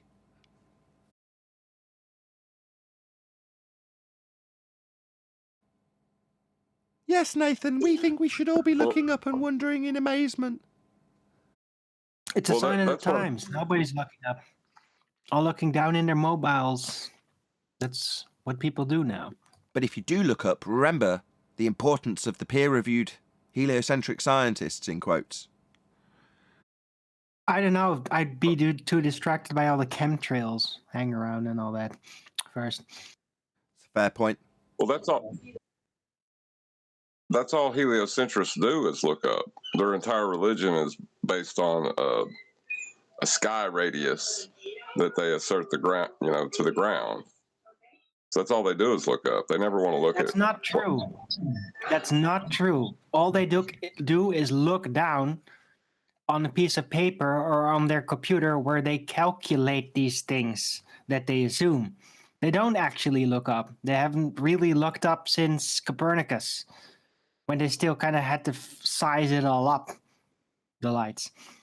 After that's just all on paper. They're all looking down, all of them. And could So I those just add huge that even Copernicus wasn't that interested in observations? Sorry. Say again, Fleric. Oh yeah, thanks, Nathan. I was just I'm hearing me twice for some reason. Oh yeah, perfect. So I was just saying that even Copernicus wasn't interested in doing observations. He was already in the math. Gotcha. So he's There you go. justifying former observations and cyclical patterns and etc. Yeah. Right. And you end up looking down to a piece of paper back then and now a computer or a mobile. Nobody's looking up. We're all just looking at their screen. Yeah. Well, now they build their telescopes to look at sheets of paper. No, but you look down at the footage the supposed telescope has to offer through your computer. So you're still not looking up.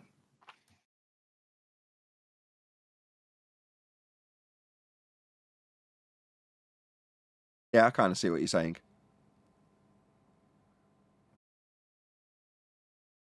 Either way, the sentiment is when you are looking up, remember you're looking at a sky vacuum. Remember it's infinitely vast. Remember there could be stuff coming from the Oort cloud that could kill you. All this nonsense is heliocentric rhetoric. All of The solar radiation. Oh, the solar radiation, Nathan, so dangerous. If it wasn't for Earth's magnetic field caused by the molten iron core, we would all be in a microwave or something like that. Whatever. Well, wait a second. Go on, They're Rogers. usually telling us not to look up. Remember, like during eclipse, they say don't look up. They're just telling us to look at the screen, really. So we're always looking down in a sense. Because if we really look outside with our own eyes, we can kind of see things a bit for what they really are. The sun's moving, and the moon looks pretty close, right? Yeah, but the But when premise you of the look at it through the lens, when you look at the lens through the TV, then you like see things a little differently. It's like, oh, we're moving. Sure, The but moon's that's really where they're far making the away. connection in the movie. So at the beginning of the movie, the female lead character has discovered a comet, and then they go to the heliocentric mathematics and calculate that it's going to impact. Now you need that transition in the mind's eye of the audience, i.e., the mathematics we assert with a heliocentric worldview is directly, plausibly connected to an impact from the sky vacuum we've invented. Here's it playing out in the screen in the TV. You know, that's where you see this played out. The scientist, in quotes, says if we don't do something, the heliocentric mathematics says we're all going to die.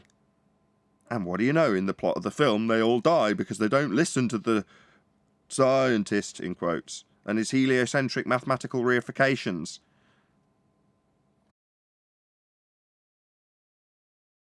So yeah, firmly cements the idea that the heliocentric, obviously proven it's science, that's being asserted, needs a lot of credence lending. And look at what happens when we don't lend it the credence it deserves. Everybody dies. So the overall message is make sure you listen to your heliocentric scientist, when he tells you about the maths, physics of the heliocentric world, because it could kill you if you don't. For me, it doesn't have that effect. Yeah? The sting's taken out the tail of that propaganda as a flat earther. I know it's bullshit.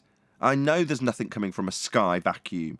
I know we'd all be dead if there was an area of vast, infinite expanding volume with an Oort cloud to project things by way of a heliocentric motion into an orbital trajectory with Earth. We don't have orbits, we don't have a sky vacuum, we don't have a heliocentric sphere Earth. So none of those fear-induced, mind control, propaganda-based movies are ever going to have any effect on me or cause me to lose sleep or cause me to bow down at the altar of Big Daddy government, who's ultimately the person putting this propaganda out. Well, I might have a good laugh at it for just seeing like how much of an anti-flat earther the main characters are. They're not. They're pure heliocentric priests. But the heliocentric priests are the downtrodden underdog that you're supposed to be cheering for in the movie. They're not listening to the consensus scientists. Oh my God, if they don't listen to them eventually, we're going to die. They didn't listen and we all died. Yeah, got to listen to your heliocentric priest. All right, good point. You But get it when you still, watch like the it. sentiments, look, the social tricks that they do to get through, that does remind me of anti-flat earthers, because that's what anti-flat earthers are always trying to do. They're always playing on the feelings, right? Because they feel nobody's listening. And that's why I compared it to anti-flat earther, even though the narrative they are wielding is of a glober, of course. I see what you mean. Comparatively speaking, in the society that we actually find ourselves in, if you want to draw a comparison, that would be the correct comparison, which is to say that even though the scenario is completely flipped, which is to say that with us in the power hierarchy, we're actually Big Daddy government saying, no, you're just wrong, and we don't care what you chant at us. And they're the underdog, downtrodden, anti-flat earthers that no one's listening to. So therefore, Exactly. Why would you, as a anti-flat earther, be in a position to be chanting at us, saying, "You need to listen because if you don't believe in the heliocentric model, we're all going to die," and we're going, "Yeah, there's no real danger here. The sky's not a vacuum," and like the president said to the underdog scientist Leonardo DiCaprio character, "Do you have any idea how many end-of-the-world events have been discussed in this room?" Talking about the Oval Office. In other words, yeah, another quack scientist telling me that the world's going to end. But they didn't listen to this heliocentric purveyor of truth with his maths, and they all died as a result. Guesswork. Spoiler well, no alert. one in our field Wait, what? uses the so-called scientific method. Sorry, I should have dropped that in. Spoiler alert if you haven't watched the movie. Everybody dies because they didn't listen to the heliocentric pseudoscientists and his mathematical calculations for how something was coming from a second law of thermodynamics violation sky vacuum. If they'd have only listened to the heliocentric priest, if they'd only have paid attention to his mathematics that don't lie, then they wouldn't have all died. Wait, are you serious? Like Yep. they blow up Earth at the end? Yep. Wow. Looking forward to it. Yep. And they blast off into another planet on a spaceship with only a 57% survival rate on the ship itself. And the Bill Gates style character at the end is like, wow, only a 43% death rate. That's about in line with what we predicted. Wonderful. So like, okay, wonderful. Then they land on the planet and they're like, wow, the oxygen's 12% richer here. Wow, you might feel a little lightheaded. And then all these dinosaurs come and eat them. Wow. And the only reason why I didn't see it, but the only reason why that they would actually blow up the world because they didn't listen to scientists is only to play a subconscious psychological warfare on everybody's minds who plays it, to where next time they hear about science and science this, science says this, and if we don't do this, this is what the science says is going to happen. We're going to subconsciously remember that movie, and we're going to, oh shit, we should actually listen to these scientists, because remember in that movie, subconsciously, they all died, and it could happen to us too. So they're playing a psychological warfare on everybody just with this stupid movie. Correct. Fear-based mind control. It's the most effective tool they've got. Death cell. It's all your brain's telling you. Don't die and reproduce. Don't get run over by that bus. Make sure you've got enough to eat. Make sure you find a mate. That's what your brain, at the most basic level, is telling you to do all day. When they say stuff that's a bit silly, men think about sex 20 times a second or whatever they claim, whatever stupid figure they give. No, it's just hardwired into your every fibre. Yeah? Don't die, first and foremost. That's what your brain's telling you to do all day, every day. So if something is planted in your mind that says potentially death might follow, your brain says, better pay attention to this. So don't walk in front of the bus, death might follow. So don't ignore the heliocentric scientist, death might follow. Ooh. That's called doomsaying. They're doomsayers. Because, their story is just not interesting really anymore. And flat earthers and all. So now it's doomsaying time. Ah, how dare you disrespect the globe? If you think the Earth is not a globe, we're all gonna die. Doomsaying. Well, they literally did that with the movie The Day After Tomorrow. Yep, same principle. Just global warming as it was labelled back then, rather than Global heliocentric. warming was the game. Go ahead. Sorry. I said, yeah, global warming was the agenda, so that's what they were pushing. So you can understand the connections being made by people, and Neil, for example, earlier made the example where he's saying, well, is it as a result of us? Well, you say, well, yes and no. Not as a result of us here right now, just as the entity needing suppression. So therefore, yeah, it's as a result of people needing to know that they're on a sphere and that needing to be told to them often as possible. So yeah, and we're bracing against that. So yeah, you could say it's in opposition to us.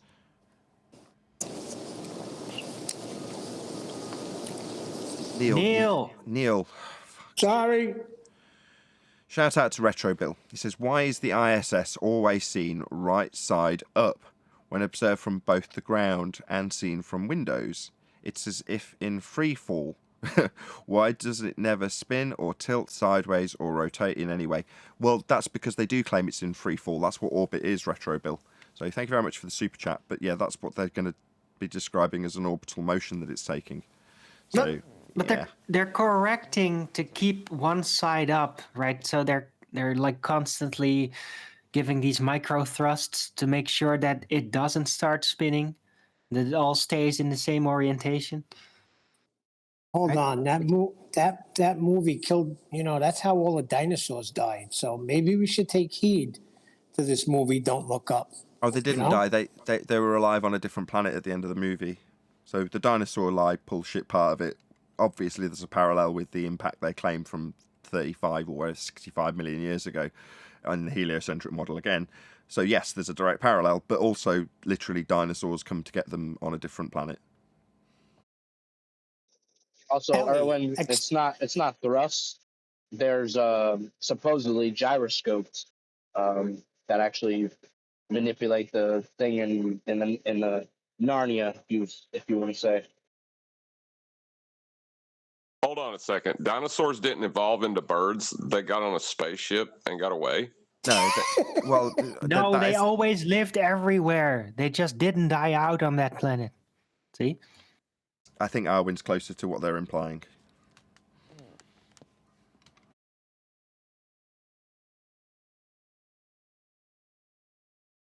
That's why there's petrified wood from the moon, remember? Because there was life everywhere, and then it just all died or something.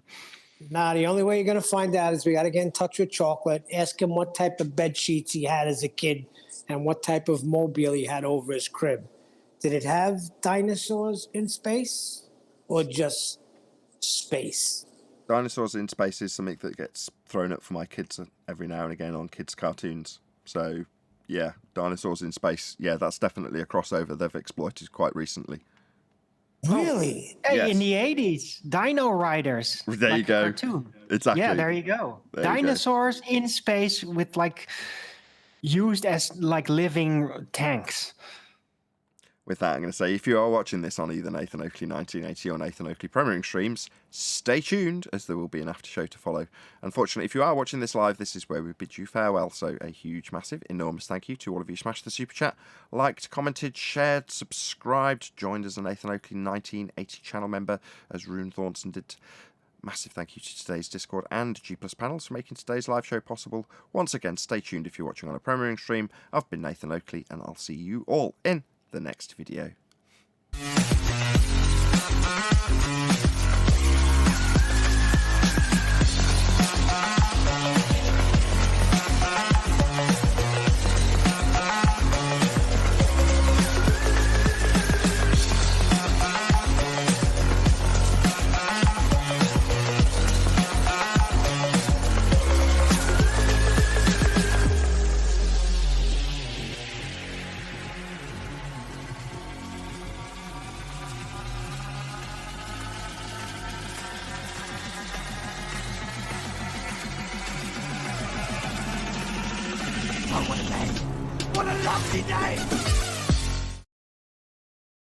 Fantastic compliment from YouTube in the live stream YouTube chat.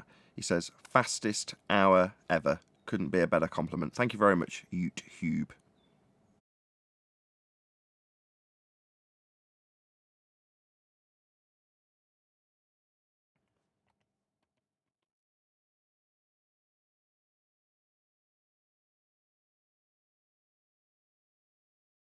Did me reading out YouTube's comment kill the conversation completely?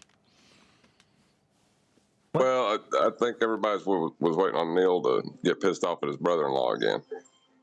Oh, I see. Is he Way destroying? beyond that. Is he destroying the show with his mic wide open? Oh, Neil. No, I was destroying the show, venting of my unexpected guest. Well, you should be expecting him, right? Well, that's what pissed me. Oh, yeah, I see what you're saying. Yeah. So expect that to happen next Christmas as well. Maybe he'll move in next year permanently. Owen, you're not helping me, Owen. You just made me sweat. Sorry. But you gotta confront your wife with this. Like, it's wearing on you. You gotta get real, but find a calm moment for it. Like I said, I don't mind. Anybody can come over Christmas Day. Even if you want to come over and have dinner, it's not a problem. Just don't interfere with my Christmas morning with my children, where you're coming over Christmas Eve, sleeping over, and then freaking staying for who knows how long. It's definitely going to be till next year. Okay. Obviously, Christmas is a time for families to come together and, you know. Not sleeping over Christmas Eve. That's not the way I was brought up. Slept in your own house, and then you went and you did all your visiting. Whatever aunt was having Christmas Day, then we'd go there. You know, all sleep over each other's houses. Come on. Neil, what you're doing is taking your part to help the homeless problem.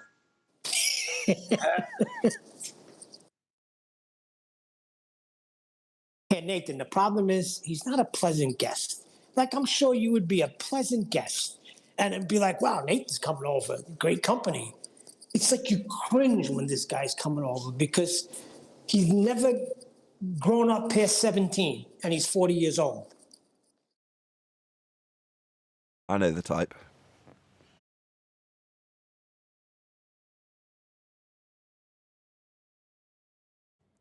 Okay, well, other than that, does everyone have a lovely Christmas? Yeah, great.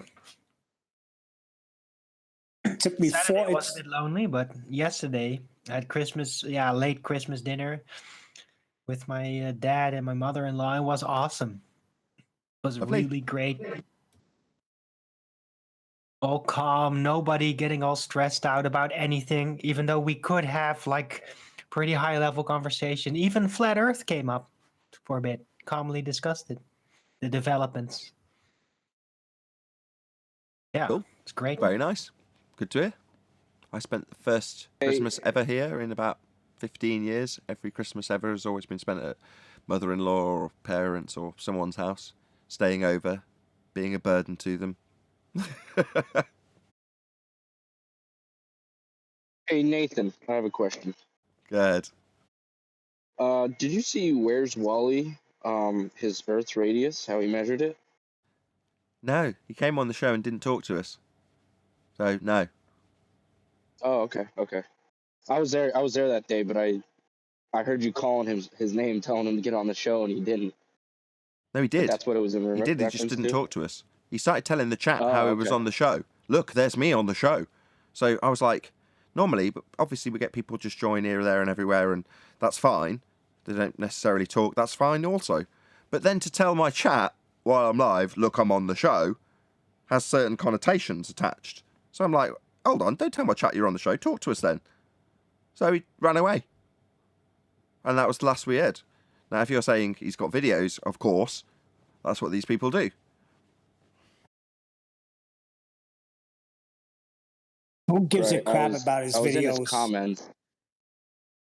I was in his comments on his video. Just I had a bunch of Glovers coming after me, but it was all simple stuff.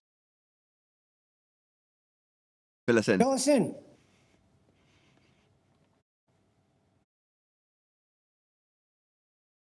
Again, I didn't hear. Was just saying, fill us in. Tell us what you were getting chastised over, or what they couldn't cope with. I was just asking him, certain equations that he had in there, how he got them, where they derived from, and then the elevation of the two locations, how he went about with that, and how that would change his angle and everything. It was just a bunch of random things that I was bringing up, and Random, not at all. Didn't defend. You're asking him how he It's gets. not random, but yeah. Yeah.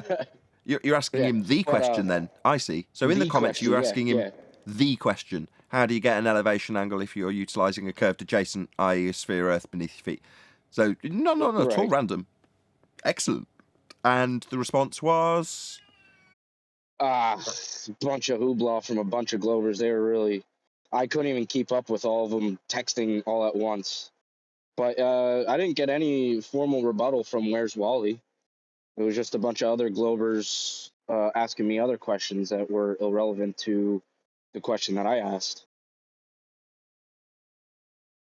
Avoiding the ground, Nathan. Say again? They're doing everything in the air. They're not coming down to the ground. Yeah, it's a shame they've got a ground-based assertion with it being curved Earth and all. That there's their claim. Yeah. Well, maybe actually, if we ignore the ground. I told him, I said, can you obtain an elevation angle from a curved adjacent? And Wolfie, here's the first comment. Wolfie told me to stop parroting, but he didn't have an actual rebuttal. He just said stop parroting. So, it's kind of left at that. Bless him. Maybe you could offer a rebuttal, Wolfie. They lost their extrinsic flat plane, the forced horizontal, as they call it, with the black swan. Everything's intrinsic in their model now. So they're not getting away with that. If they're saying that they're doing everything in the sky, right, which is a 90 from your eye level, they still need a flat plane for that. They still need an elevation angle.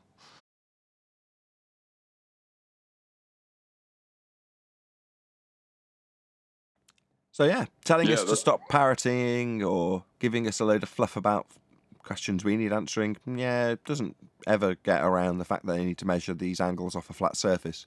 They're never going to get around that. So you keep banging that drum and watching Wally ignore you and Wolfie tell you to stop parroting. That's not a rebuttal. Not at all. It's more like stop asking the same question over and over again. Well, I mean, isn't that sort of like the pot calling the kettle black?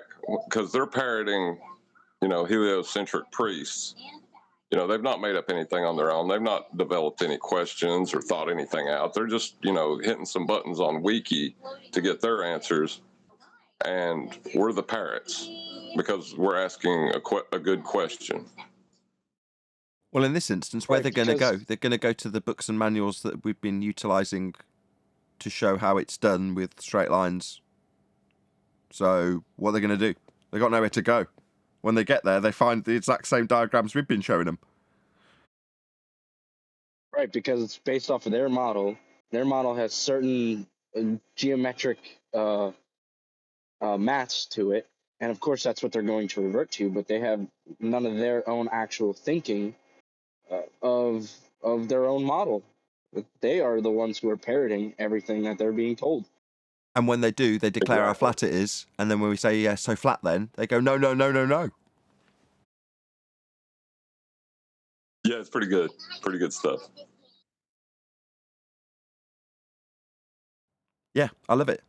This is the best ever flat earth proof, because even if you're a glober or anti-flat earther, let's make it accurately correct, if you're an anti-flat earther, you're going to do what you do and you go to Wiki, you dig your way through Google and try and find the answer in the heliocentric model, and it just describes what we've described. So then when they go, well, I've looked at it and it's definitely a globe reference, it's got pictures of the globe worked within this description of acquiring your elevation angle and measuring vertices and all the things you do with two straight lines. You know, when it describes that, I understand that, but the book definitely had some spherical reference in it. So I'll just describe it as they described it, and I'll be in the clear. So we take the elevation angle and measure your two straight lines, and that's how you get your angle, and that's all good. You know, obviously you do that because it's all flat and level. Do you understand me, flat earther? I'm a anti-flat earther telling you that you do it with straight lines and, you know, straight line to the horizon and straight flat line and flat baseline. And obviously, at this point, they need to ask me, a flat earther, why anybody would be claiming it's curved. And then when you go, so definitely flat then. Definitely flat, according to you, Mr. Anti-Flat Earther. And their answer, no, no, no, no, no, no, no, no, no, no, no, no, no, no, no, no, no, no, no.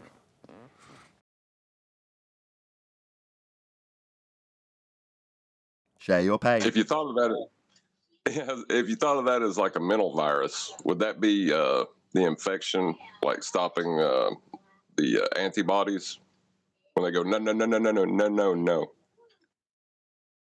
Which is the infection, the flat Earth reality or the globe poison? Well, it'd be the globe poison. I would think in this analogy, because that's what's causing them to say no, because they believe they know that it's a sphere. Yeah, that's pain. I believe I know it's a sphere as I described to you how flat it was when measuring an angle and ask you why it would be curved. Who's even claiming that?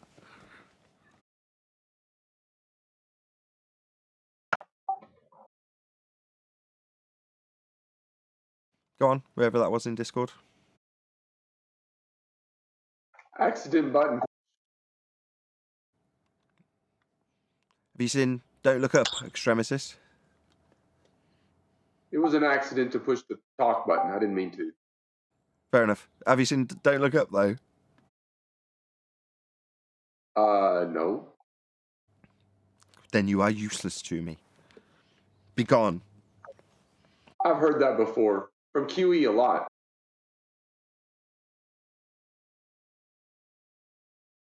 Any further advancement on curved adjacents, Extremist? Just while I've got you. I won't pass you after this, I promise. Nope, not any. Bubba. Locally flat, eh? Oh well, we'll stick with that for now. Thank you for the rebuttals, anti-flat earthers. Locally flat. Straight line to the horizon. Flat under the mountain. That's what we've had so far.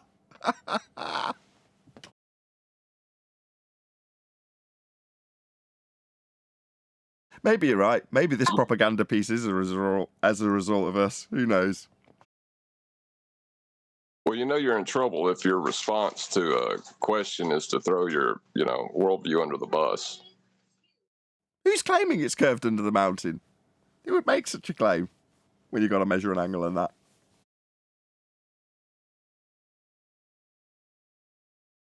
Horizon for a sextant? Yeah, we just draw a straight line to it. Yeah, straight line to the horizon. Why would we think anything other than there is a straight line to the horizon? These are the things that anti-flat earthers have told us in the response to the curved adjacent and black swan arguments. Combined, they end up telling us how flat it is. Right, like you had Jose saying it was a refracted line to the horizon in one breath, and in the next saying it's straight. Yeah, Okumo virus did the same. Yeah, it's insane to listen to them now. Like, I don't even know how you justify just that blatant a doublespeak.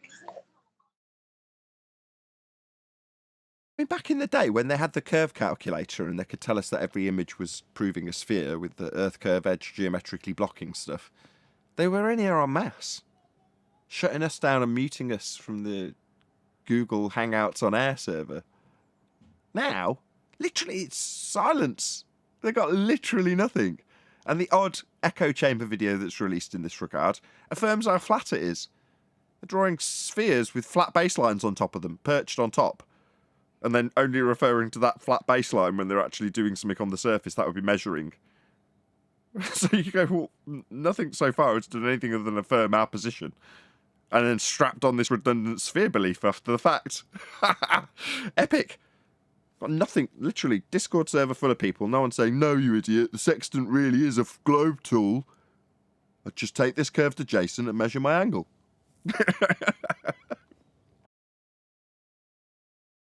Well, they're boycotting, remember? This is a boycott because Nathan's so mean.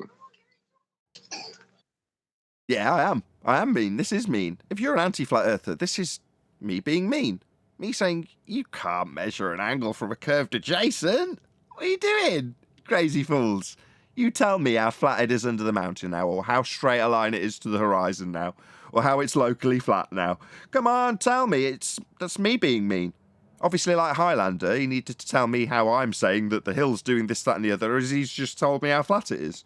He needs to project him telling me how flat it is as being my argument, and how mean I am with making this argument that he's had to go through and then declare no, like Phil Bell did.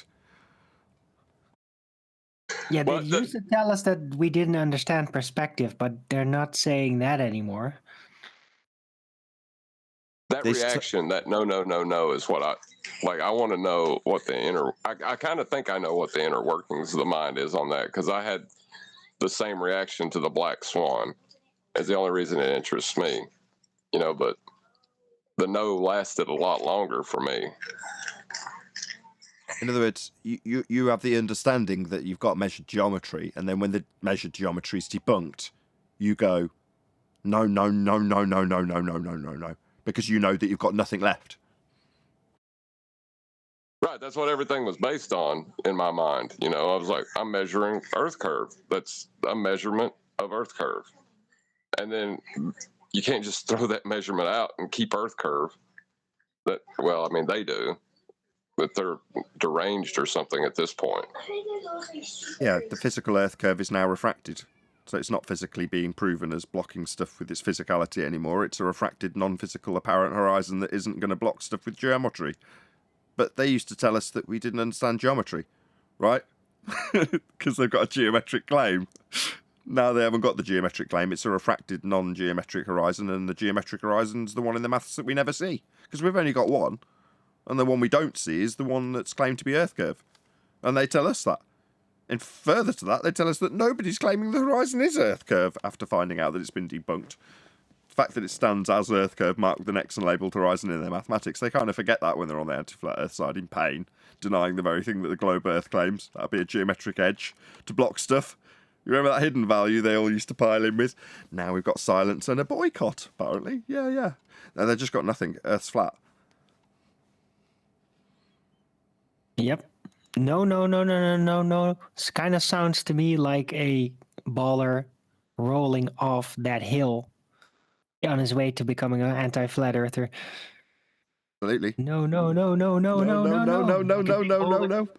with that, I'm going to say another huge, massive, enormous thank you to both Discord and G+ panels for making today's after show possible.